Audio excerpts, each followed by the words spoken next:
Welcome, everybody. Today is Friday on YM&Z, the podcast. My name is Nicole, and because it's Friday, you'll meet a new member from YM&Z. Today, we meet Liz Hermann. Liz is lovely. I so enjoyed my conversation meeting Liz. The first time around, you all didn't get to hear it because it was a private conversation, but it led to this episode that I hope you'll all enjoy as much as I did recording it. Liz is an ambassador for a charity called Global Mental Health, International Stress Management Association for Global Mental Health.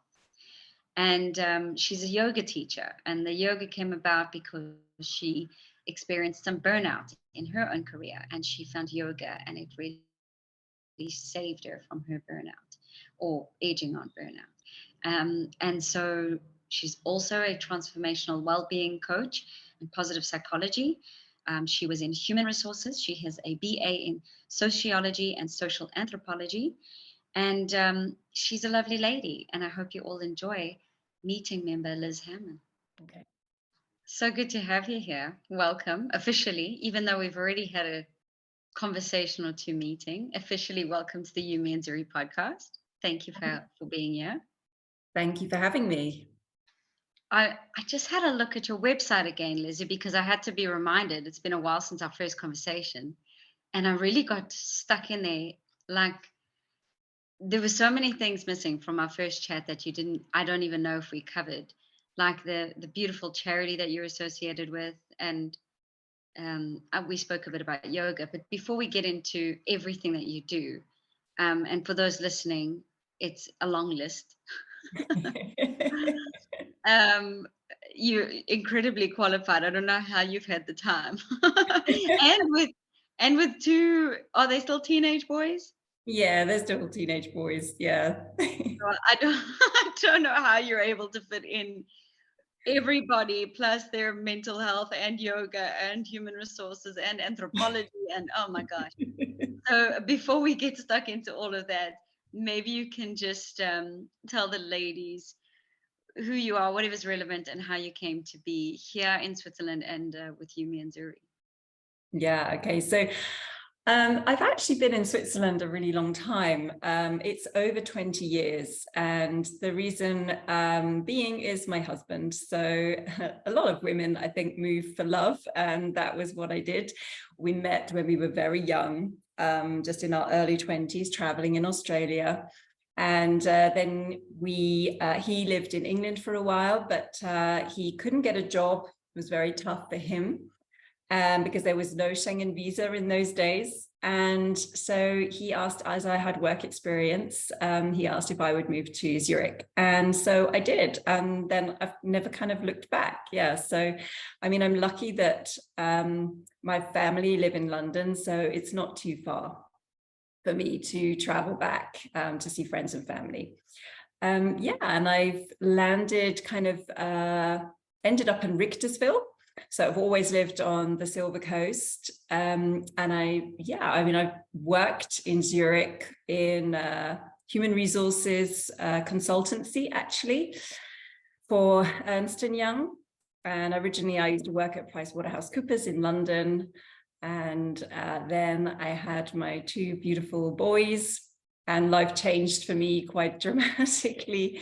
I tried working to combine part-time with the kids, and at that time it was really tough. I think there wasn't so much support there for women then. Yeah. And I tried to work then in a back office HR role at Ernst & Young. They were very supportive. They gave me a new role, but it still was just too stressful. So then I gave up working just to be a full-time mum and to enjoy the kids while they were young. Yeah. And so how long have you been in Zurich then in total? It's probably about 23 years. Wow. So would you say, what year were you feeling at home? I think that it's been a gradual process. For a long time, I missed a lot of things from the UK, even food, certain foods. I would be bringing them over. I would still go to my old hairdresser to see my old dentist. And slowly but surely, I started to find alternatives in Switzerland that I liked, or I started to enjoy things that were very Swiss. And I don't think there was ever a day where I would say, oh yeah, now I felt completely at home. It just was a process where I then suddenly realized there was more things that I was enjoying about Switzerland that I missed when I went back to England as well. Yeah. That is a good point. I think that's when I realized that Zurich was home for me too, is that when I was away from it, I felt like I was missing home. And when I arrived back, I felt like it's good to be home. Yes. It was weird, and it didn't. It only took me 3 or so years, but I think that is a good sign of a feeling. Yes. But HR, it makes so much sense to me that you got stuck into psychology and helping people with stress management and their well-being, because what is similar to that other than HR? I mean, it's almost like the one has everything to do with the other. And does everyone in HR have to study psychology? Because they should. Yeah, I mean, I definitely helps, I think. I actually studied sociology and social anthropology and psychology. I did all three at university, and then I went on, and when I was working at PricewaterhouseCoopers, I did what we call, as very popular in the UK, was a postgraduate degree in human resource management, which makes you like a chartered Institute of Personal and Development qualified. Yeah, so I was sponsored by PricewaterhouseCoopers to do that. And What is then the difference between those three? between sociology, social anthropology, and psychology. Okay, well, sociology is looking at kind of like the broader how society works. It was more theory, whereas social anthropology kind of went into different types of culture. And very even abstract, so right down to African tribes and how people, you know, live around the world.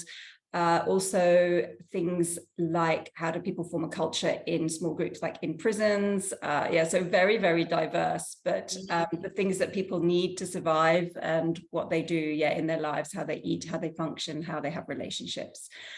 And then psychology, well, that's about the mind. And yes, and that's kind of, I think, where then I followed on with qualifying to become a yoga teacher, because I realized very quickly after I left my job that I wasn't burnt out, but I was kind of had symptoms of burnout, yeah.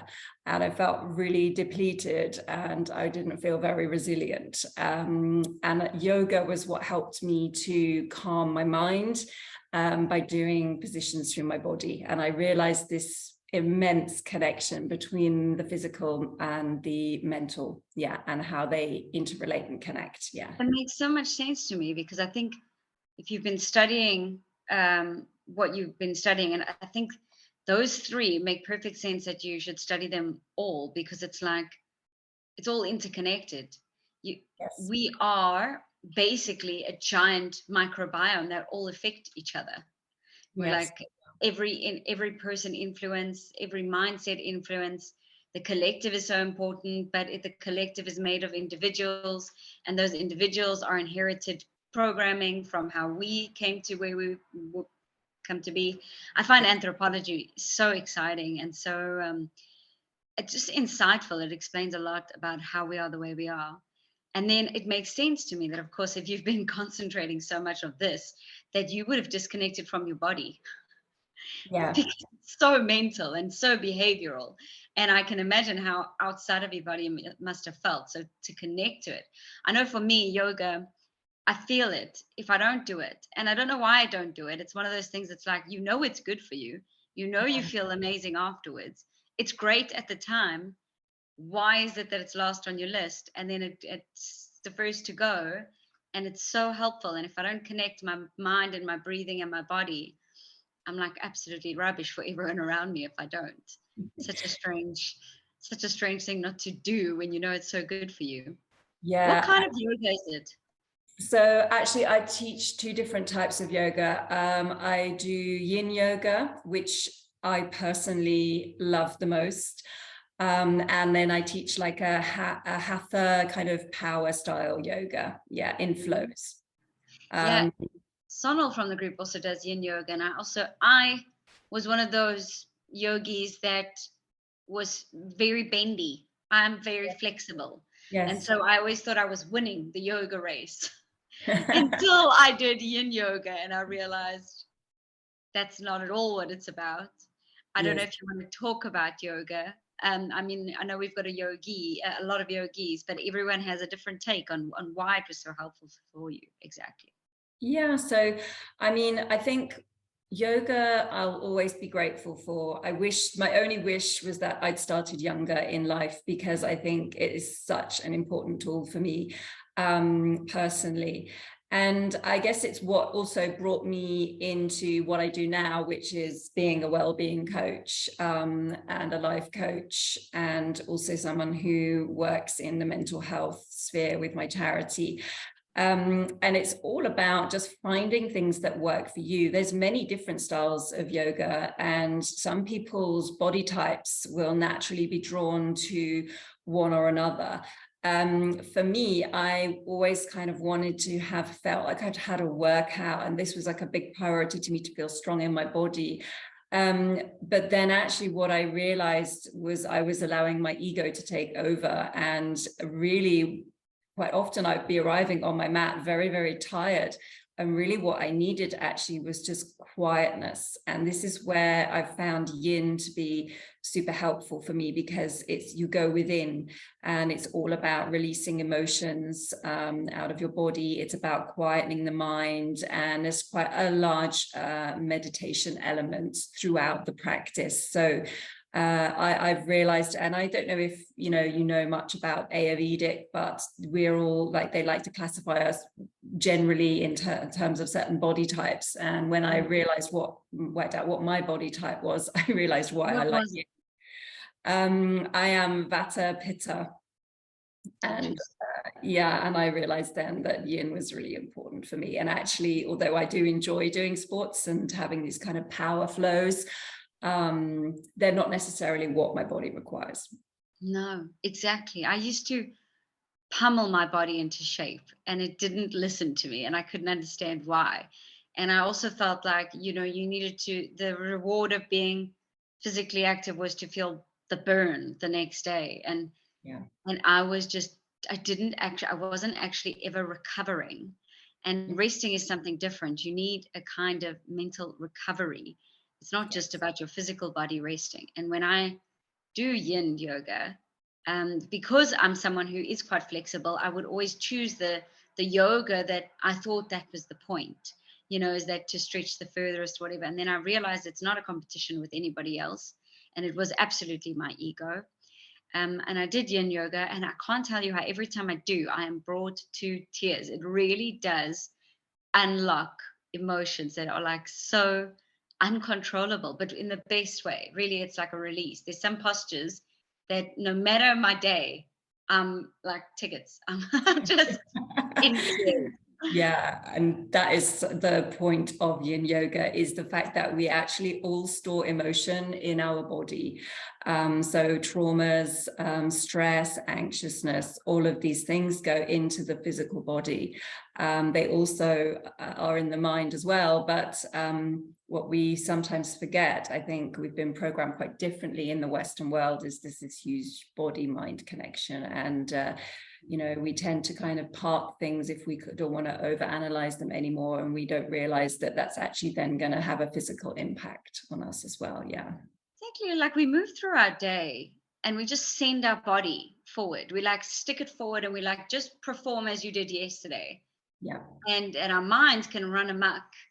Or even if you do meditation, you can sit down with your mind, but there's something wonderful about your mind and your body connecting, because it's like you haven't noticed it.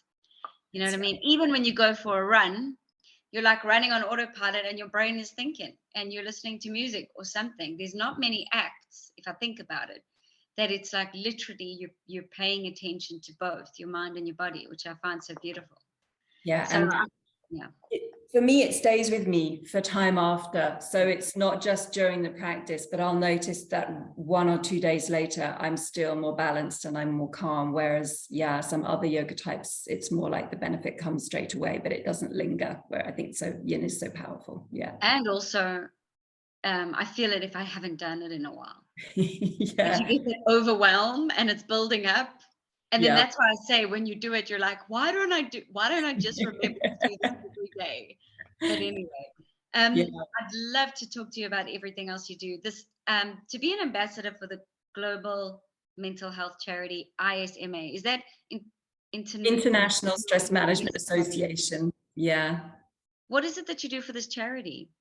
So basically, I'm part of their A team, and we help to come up and strategize with ways to increase their membership, what kind of masterclasses that the members would like to hear, what are kind of topical issues at the moment.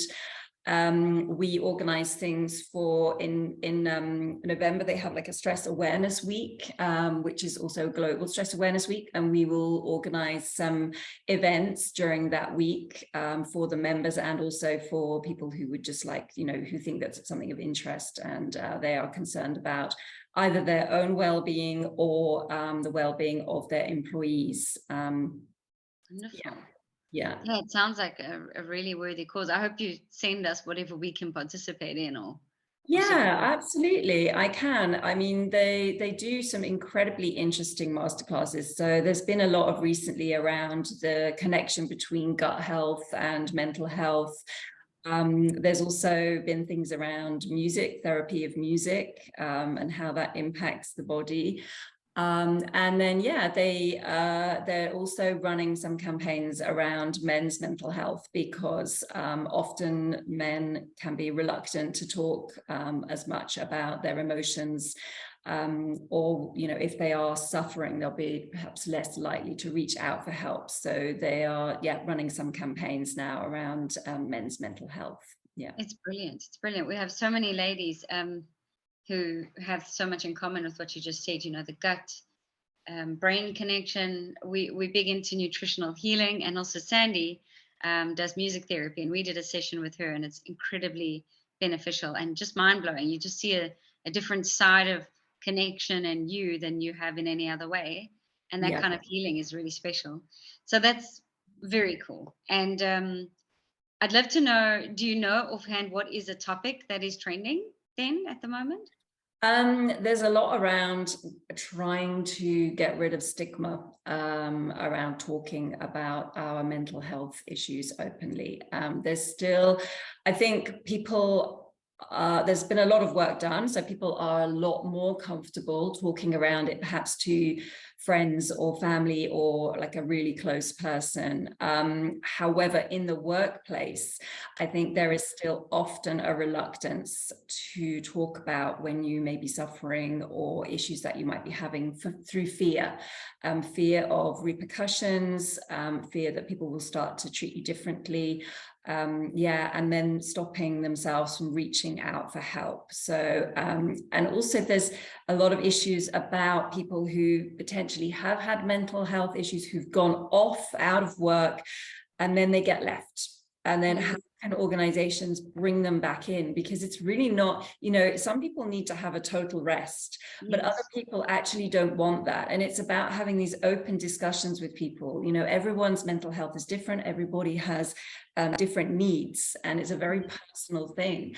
And if somebody just suddenly gets signed off, that can also be hugely impactful to their life, and realize that they suddenly have struggled to find a purpose. So it's about not overwhelming that person, but still allowing them it away. to partake in normal life. And because if someone is burning out, it's most likely because either maybe they've been given too much, but maybe they're the kind of people who are so driven in that way, and it is motivating them and driving them, but they're burning out and they're almost not able to regulate it themselves. So to take it away would be like taking an addict away from it. It would be quite an uncomfortable thing, actually. That's it. And I think it's just about having open conversations, and people feeling comfortable, you know, and knowing that the organizations have the right support in place. And, you know, that not all organizations do, you know, some are really amazing and others falling short, and they don't always have the resources either. Yeah, it often lands in HR's lap, and sometimes they don't have the skills or the training. Yeah.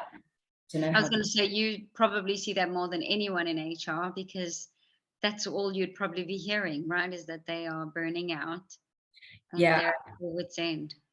That's it. Yeah, well, we all know that it's a global pandemic, to be honest. Yeah, stress and mental health and burnout issues. And that's actually what has led me to do my wellbeing coaching. Yeah, because I just feel if we can get to people before it reaches that stage, if people actually take the time to look at their life and realize, you know, where am I falling short? You know, working through like the wheel of well-being. Am I doing enough for my physical body? Am I eating correctly? Am I sleeping correctly? Do I have enough fun? Do I have a spiritual side to me? You know, are all of my whole being needs met? And perhaps if not, then what is it that stops them being met? What is it that I need to do? And quite often these can be really small things that can change someone's life, or there can be really deep issues and big aha moments through coaching, that people will have realized that they've really been limiting their lives through old patterns of behavior, through things that people have told them in their past, or potentially, bad relationships, all of these things that, or their own inner critic, perfectionism, all of these things can have a huge impact on how we prioritize our own well-being. Yeah, exactly. And now I know a lot about positive psychology, but does that mean, I mean, you also mentioned that traumatic backgrounds, maybe. What do you focus on more? Do you feel like it's necessary to heal from the past, or is every story individualized, or do you focus more on positivity and moving forward? Because I often don't know sometimes when you speak to someone if the resolution lies in resolving a past trauma or positivity moving forward. Which do you pay more attention to, or do you take it case by case? it is a case by case. What I would say is that there is a distinct difference between coaching and therapy. And when people find themselves unable to move forward, so that can be also something that you can find out through coaching. So you will set actions together, so that somebody will have certain actions that they want to fulfill in their life moving forward, and then they'll realize they are just unable to get these actions into process.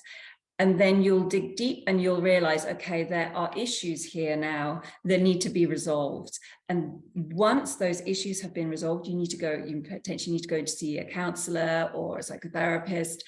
And then you can come back to coaching. And when we call it like on a scale. So if you're at 0, coaches can bring you forward to living a maximum life of a great 10. If you're at -5 on the scale, you really need to get yourself to 0, and you need to see a therapist and a psychologist in order to move to 0 and able to move forward. Yeah, so there's quite a big distinction there. Yeah. And so sorry, can I continue? I was just going to say, in terms of positive psychology, these are all tools that everybody can use. You know, these are just about reframing sometimes and trying to put a more positive spin on your life, and just letting go of things, or just finding things to be grateful for that are just very small. You know, they don't have to be big. And I think we can always flip and reframe things in our lives, and even really things that have potentially been very traumatic will also have some silver linings. There will be some positives that you can take away from those then to move forward in your life.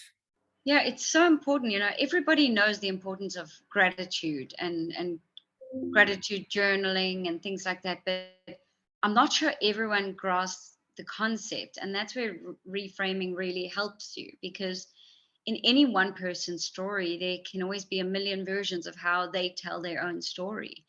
Yes.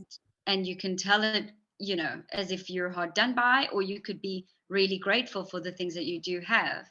And it's interesting because this is where I say it's difficult, I suppose, to move people into positive psychology when they can only really measure what they can lose, because they can't measure what they don't know on what they could gain. And so people tend to worry about all that could be lost and all that could go wrong, because it's based on what they've heard can go. It's very hard to measure something that isn't in existence yet. And I suppose positive psychology is asking people, I guess, to do that, to have faith and hope and reframe in a positive way. And it must be incredibly tough for people to do. And it's much more than just writing 5 things you're grateful for, you know, every day, because you can be grateful for a lot of things, but still walk around miserable. So I just feel like it's a different mindset. A gratitude mindset is different than a gratitude journal, for example. And I've done a lot of gratitude journaling and having a whole long list of people I love and whatever I'm grateful for. But to move through your day grateful is something else. And it has everything to do, like you said, with the reframing of your story.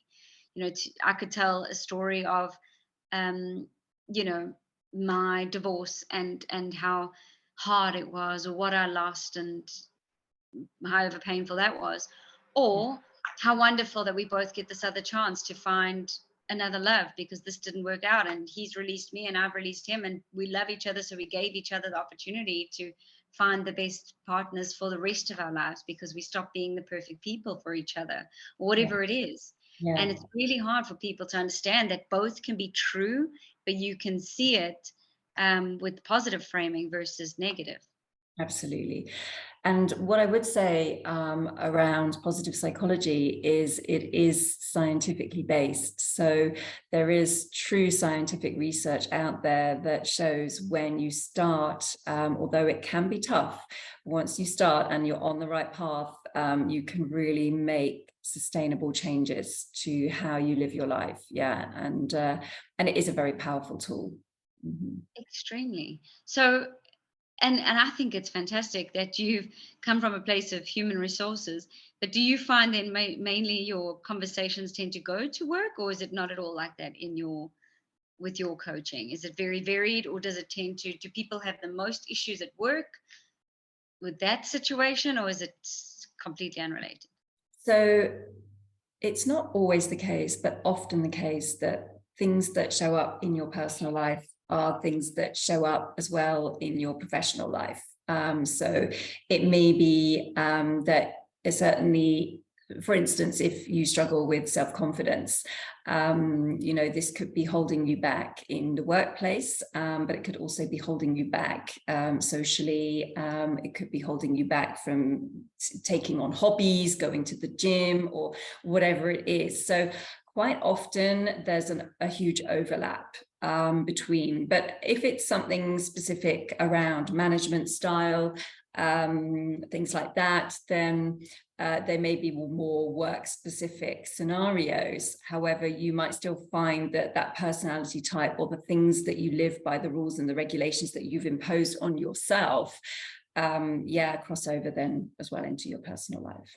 Because self-sabotage is so riddled in every area of your life that I imagine a lot of people are self-sabotaging at work where they don't even realize it, because I think we all are looking to be wrong, or looking to be, where am I? Even a child, we all take things so personally. Yes. So that if our parents were upset, it must have been us who did it. And at work, I think if there's something that goes wrong, everyone is often defensive because they are guilty, because we all take things very personally. So I know that self-sabotage is something we all talk about very personally, but I think it's definitely a thing at work. I think it's like we put ourselves and we measure ourselves up to this unmeasurable level, and then we are so hard on ourselves, and I think that we sabotage ourselves in that area too. I Yes. know I did, so I'm sure you see it plenty. Absolutely. I mean, this inner critic that runs in our head, no one else speaks to us like that, right? So, yeah, so there's definitely ways around kind of calming your inner critic, and working out how to switch it off, and also being kind to yourself, actually, and realizing that we all do make mistakes, but would I speak to a friend or a work colleague like that when they made a mistake, as to how I sometimes approach that with myself? Yeah, so just sometimes that checking can be really helpful. And I find when you have such a harsh inner critic, you seem to check everybody else around you as well. That's a sign for me that I've noticed. If there's people around me that are really trying to put everyone else in line, it's because they have such a hard inner critic. And then that's when you get snappy with it and judgmental of people around you. So often I just find that I take a huge deep breath, and if someone is overly critical with me, then I just think, sure, if this is how they can speak to me, imagine how they are speaking to themselves. Because how you are with yourself is how you are with everybody, I think. Absolutely. Absolutely. And sometimes we can take on, because we have these beliefs around ourselves, that somebody could mention something that would be very triggering for us, but actually is meant with a completely different intention. So yeah, it's to be mindful around that too, and just to have a think, is this triggering me personally, and actually, or what did that person say? Was that okay? Or maybe it wasn't, yeah. Yeah, exactly. I feel like anytime I'm triggered, it's because I'm walking around with a sensitivity. Yeah. Exactly. Um, so your coaching, how do people, what can they expect? How do they reach you? How does it work? Is it sessions? Is it hours? How does it go? Yeah, so I do 3 different types of coaching. I do life coaching, wellbeing coaching, and positive psychology coaching. So they all overlap, by the way. So there's not like, a real distinct difference between them. However, one might resonate more with people than the other. So I would say that life coaching is generally around 6 sessions over 6 months to a year. Normally how I do it is we have like an hour and a half chemistry call, which is completely free. So there we can discuss all of the things that a person might like coaching around. We would talk about if it's life coaching, all the areas of their life, where they rate then on the wheel, where are they, and where would they like to improve. And it's kind of like a 2-way process. So that's like me checking that I am definitely the right person to coach them, and that they would be able to open up to me and tell me as their coach, that they feel comfortable and trusted. And I'm qualified with the International Coaching Federation, so it's really important to know that then everything is confidential, that I abide by all the rules and the code of ethics from the ICF, because coaching actually isn't a regulated business, and I think that it should be, because you're quite often dealing with people's fears, and also you have to be able to assess, if I realize actually somebody rather needs therapy or counseling, then I have to say, I'm really sorry, I can't help you right now, and then I need to refer them on. So that's with the life coaching. With the wellbeing coaching, we need a few more sessions than 6, so it's normally between 8 to 10 to create proper, lasting, sustainable changes. And then with the positive psychology, again, it's 6 sessions, similar to the life coaching, but there's more kind of emphasis on reframing. There's perhaps potentially more exercises, so things around guided meditation, breathing, potentially journaling. But coaching is always about supporting the individual to find what works for them I'm never going to be offering my advice. It's all around listening, asking the right questions, challenging my clients to have moments where they question their beliefs and the systems that they've been living by. Yeah, and the goal is that they can live their best life afterwards. You know, are we really, really living our best lives? Yeah. It's so important because individuals, as you say, I mean, we're all walking around with such a complex story and set of programming that is so deeply seated. And then, yeah, I mean, there is just I often get frustrated, I'll be honest. There's a lot of coaching out there and there's a lot of programs out there. Yeah. And I believe that everyone means well, but all these programs are like one size fits all.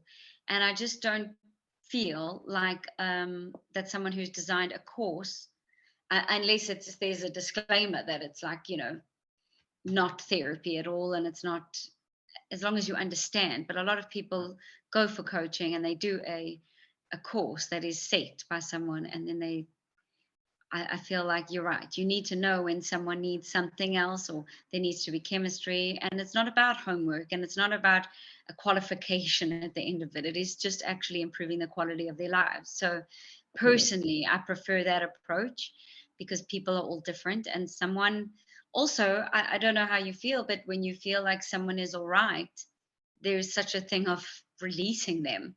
And a lot of it is about hooking them on to the next thing and the next thing, because, well, everyone's really great at marketing and who doesn't want to improve their lives.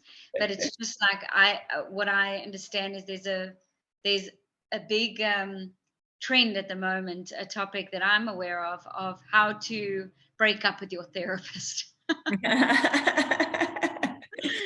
So I think it's also for the professional to know when, the person's all right or something like that. So you really have to, that chemistry call is so necessary because it's a really personal relationship, and you've really got to have trust between the two of you. It is, absolutely. And they've got to feel comfortable to open up. You've got to be honest during the sessions, because otherwise it can be that it just takes a little time as well. I'm not saying from the get-go you have to spill your whole heart out, but but you have to kind of, in order to get the most out of it, you have to be true to yourself and honest with yourself. Absolutely. Well, I know the ladies must love you, because somehow you snuck under my radar and all the ladies know your name. And I thought, hell, where's this Liz? So I'm so glad that we can officially catch up. But also I wanted to circle back to you more personally. You've got two teenage boys. Yes, I do. Two messy teenage boys. And what else are you interested in, Lizzie, personally? What is it that what do you want from YM&Z, other than, I'm sure you want to help the ladies, but personally? Yeah. So, I mean, I actually joined this group when I was looking for volunteers, because I was training for my coaching program. And so I just thought, there's such a beautiful, supportive group of women here. Why don't I offer, my services to them? Because I was free of charge during my training. So that's how I came to be with YM&Z. And since then, I just think that everything I read and see about this group, I just think is so inspiring. And it's just a lovely community. Because I've been here a really long time, I do have a good network, and I have some nice friends too. So I do lead a nice balanced life, but I'm always open to getting to know new people. And I just loved, how there's honest and open debate in this community around real issues, but it's without judgment. And I think that total respect. I agree. Yeah, and it's respecting individuals' point of views. It respects people's training, qualifications. Like, it's just, yeah, on so many levels. And I know when I first arrived in Zurich, I wish that I had been able to join something like this, because it's taken me a really long time to meet my little tribe of people who I feel comfortable to hang out with and to open up to. And I think that this is just such an important part when you arrive in a foreign country, to be able to connect with people like this and have events and things to go to straight off. Is incredible. And yeah one thing we use is positive psychology. I think we don't talk about what we don't want or what we don't put up with or whatever. We just put out what we wish to receive. So I think the idea was always to just make sure that doesn't matter, that it's a filtering out system. And I think that's how because we've never had to kick anyone out. In fact, I don't think anyone's ever left. But when you just put out a message and your values, then who's right for you will stay. And I couldn't be more happy with the ladies in this community, because as you say, everyone's so respectful and compassionate, and there's no judgment. And I think a lot of it is to do with being an expat and being a foreigner in a country. It's really humbling. I think when you are in your hometown, you know it all, because you do in a way, but you completely, expats are like disregarded to the locals, and they feel that, and you've got to find your own community. And it's a really complex situation being an expat and community. Now, even COVID now has made us prioritize all different degrees of relationships again in our lives. We don't network with people other than for corporate networking these days.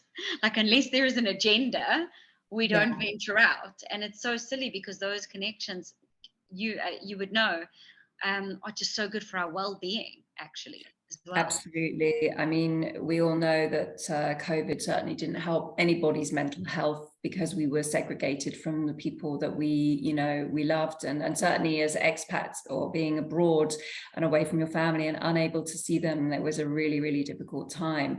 And we need social interactions in order to lead a balanced life.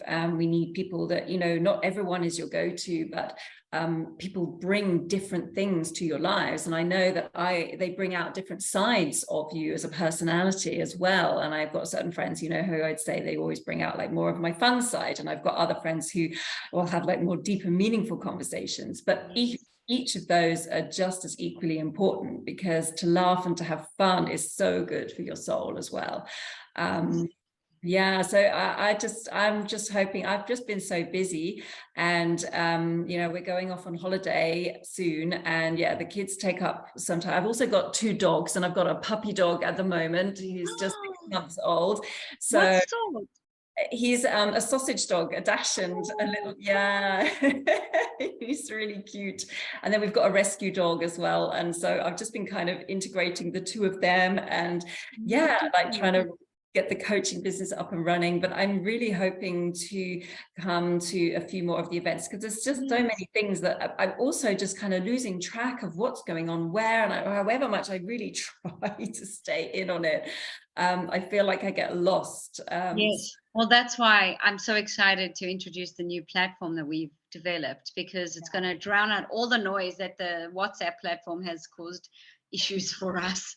And now we'll have a more organized method of arranging our community. So I'm so excited to release it to everyone to investigate and see for themselves, because I know for sure we've had a year of this community limited and blocked where we have been, but I know that this next step is going to be a beautiful phase, because we've just had feedback like this, one-on-one interviews with our ladies, but also in social groups or whatever. We're enough to know what everyone wants, and we're just really excited for the next phase.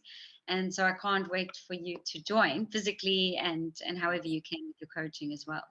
Yes, I'm up for all of it. Just time permitting. Exactly. Maybe one day you can join a doggy meetup with your troop. Yes, I know. I keep looking at those as well, but he's like, it has to be really early in the morning, because they're both at the moment it's so hot, and he can Because I have to be careful with his back as well, because they've got ridiculously long backs, and he could only walk for half an hour. So I was like, I'm a little, limited as to what I can do and when I can go with him. Yeah. But I cheat. I don't even have a dog, and I go to those days. You just go for the doggy love. That's really important. It's like, in French they call it animal de compagnon, and that's a pet. And it's like, it is a companion. I don't need, there's no conversation. I can just get love. Yes. And it's so fulfilling. And I spend the morning with all these furry animals, and it's just like nieces and nephews where you can give them away and walk away. Exactly. All the nice cuddles and none of the responsibility. Exactly. So that's for anyone listening. Feel free to go to doggy day in the park with or without your dog. Absolutely. No, it's scientifically proven, I think, as well. It's really good for your nervous system. Like, you live longer if you spend more time with animals, and the stroking is really beneficial for you. Yeah. Although I did hear all the stuff about how when you have animals in your household, it all contributes to the microbiome of the household. And I just thought, oh God, you've got to now worry about your dogs. Your dog's getting involved with yours, and they better be healthy. Yeah, I know, that's the thing. They are like, I do feel like I've got boy dogs as well. I feel like I've got 4 boys to look after. But these what you need, Liz, is a ladies' night out. I know, I totally do. I think that's what I affiliate with this group as well, because it's all so girly and nice. Yeah, fantastic. We'll plan more and more and more. There's just 5 questions. First of all, before I start those, is there anything that you wish I would have asked that I haven't, or that you want to say? No, I suppose just because I am building up my coaching practice, that if anything resonated with anybody, or anybody would like to find out further information about what I do, then I do have a website that's up and running. It's called thriveco.ch, or you can just reach out to me on the group chat, and I'm happy to send the link or whatever. So I'll definitely put the links to everything for Liz in the show notes for the podcast. And I know that the ladies who have dealt with you, which are many apparently, they love Liz. So I was just so happy to connect with you. That's so not nice. Often that a lady gets under my radar, but it seemed like you reached a lot of the ladies, and I was a little bit jealous. Oh, I'm sorry. Well, I'm just so happy that we've got to connect now too. And I just think how you run this is just so really, really great. It wouldn't be the same without you. So thanks. You know what? I just created the group that I needed, as you say. Like, I wish when you said, I wish I had a group like this when I moved to Zurich. That's exactly what I thought. I said, I need to create the group that I need to pick up my life and sort it out and make my own thing. So it just came from I wish I could say that I'm a saint, but it was very selfish. Well, it also was apparently fun, I think. And those things that are fun tend to be successful. So absolutely, every one of these ladies have helped me pull together my life, and so I put them forward and help everybody else's. I feel like no guilt or shame. You've done your own coaching. Exactly. I've been through everyone else's, so I know it all now. All right, so there's these 5 questions that I ask every lady. The first one is, if your 18-year-old self saw you today, what would they be happy about, and what would make them sad? I think that they would be happy that I'm living a life that I really enjoy, that I am generally quite happy. And I love the things that I do. Like, I've found my way back to myself, and I'm following my true passions. So what would I be sad about? I don't know. I mean, I think that there's always life lessons that maybe you learn with experience that I would have liked to have known when I was younger, but I don't think that there's anything that I would be truly sad. I don't tend to have regrets. I tend to like to bring a positive, and learn from mistakes and know that they bring something too. Yeah, that's beautiful. I think, yeah, we can all learn from not having regrets and not being sad about anything. I think even the worst of things that have happened to me, on the other side of it has come the best of things. So can't Yeah. be sad about those things either. Yeah. I mean, it's not that you can't show your emotions, and that's, it's okay to be sad in a moment. Mm. To cling on to it forever, I think Mm. is hard. Yeah. Yeah, it really just holds you back. As you say, you cling on. It means that you can't move forward. So Yeah. exactly. All right. What makes you feel awkward and why? Probably discussions around money. Yeah. Selling your services and things like that. Yeah. Personal marketing and those. Yeah. I feel like, you say, oh my God, you're so well qualified. But I always feel like I need to do something else. I need to add another course. I need I don't think there's a single lady here who doesn't have imposter syndrome one way or another, or Yeah. some degree or another. I think it's just a human condition, really. Yeah. All the ladies I've spoken to on this show, they're all incredibly knowledgeable, beautiful, qualified, and they all started off by saying, "I'm really nervous. I don't have anything to say. I have nothing, I have nothing to offer." And I'm like, "What?"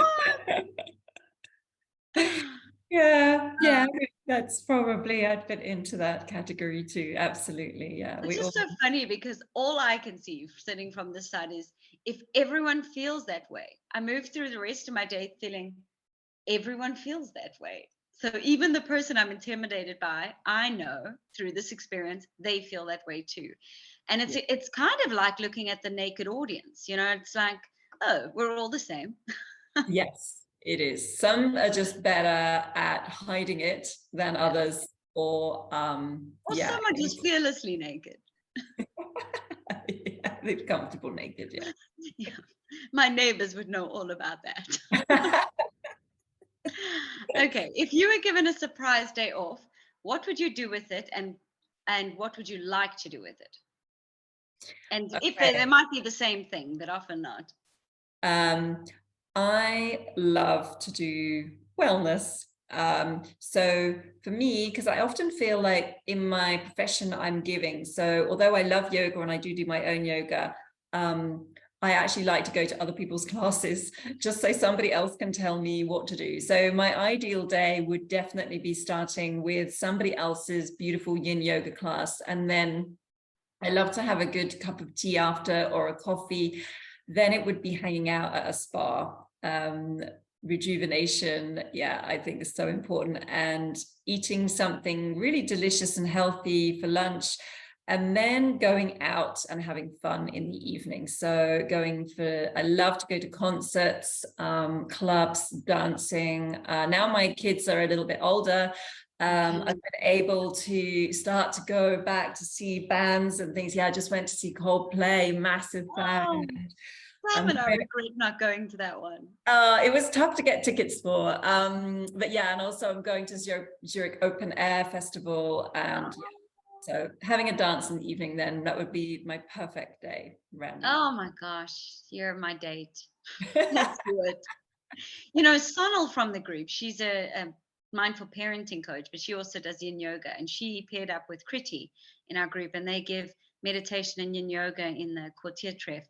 And Yes, she's also a wonderful teacher for yin yoga, so maybe you should try one of hers. Yeah. yeah, absolutely. What do you think makes a person most attractive? Personality. Yeah.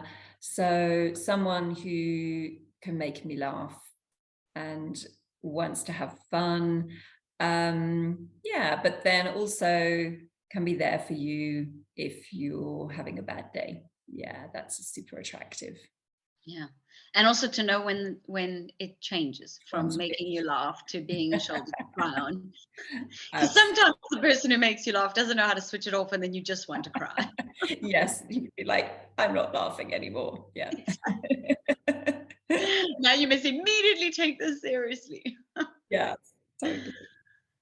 Okay, what would someone who really, really knows you well say about you to somebody who doesn't know you? Um, I think that they would say that I am someone who generally cares about people. Yeah, so everything that I do really does come from a place of wanting to help. So I'm probably not the best business person, because at the end of the day, what my reward is seeing people live their best lives or overcome things that they thought they couldn't.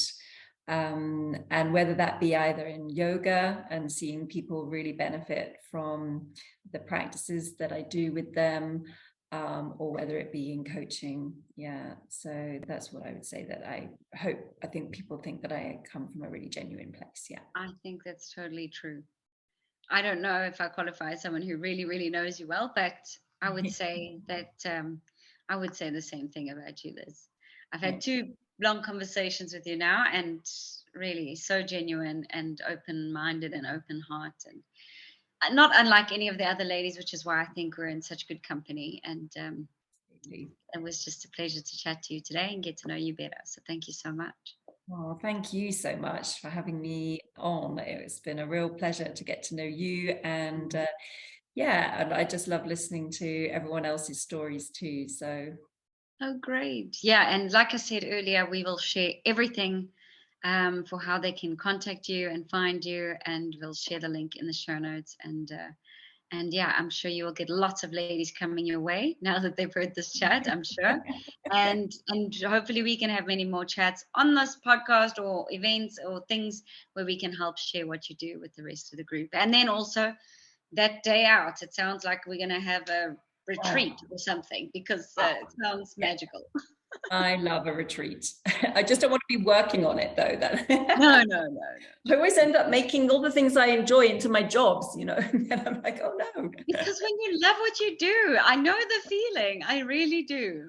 I really do. Anyway, but so thank you so much. And yeah, thank you all for listening through to that chat with Liz Hermann. And thank you so much, Liz, for your time today. There's so much to gain from Liz. I will put the links in the show notes. Once again, thank you all for listening and meeting a new member from the YM&Z community. If you like this chat, do check out my chat with Rella. She's also a beautiful, lovely soul, and also does a ton of different varieties of therapy and coaching. So I will check in with you the next time we meet a new member. Until then, ciao for now.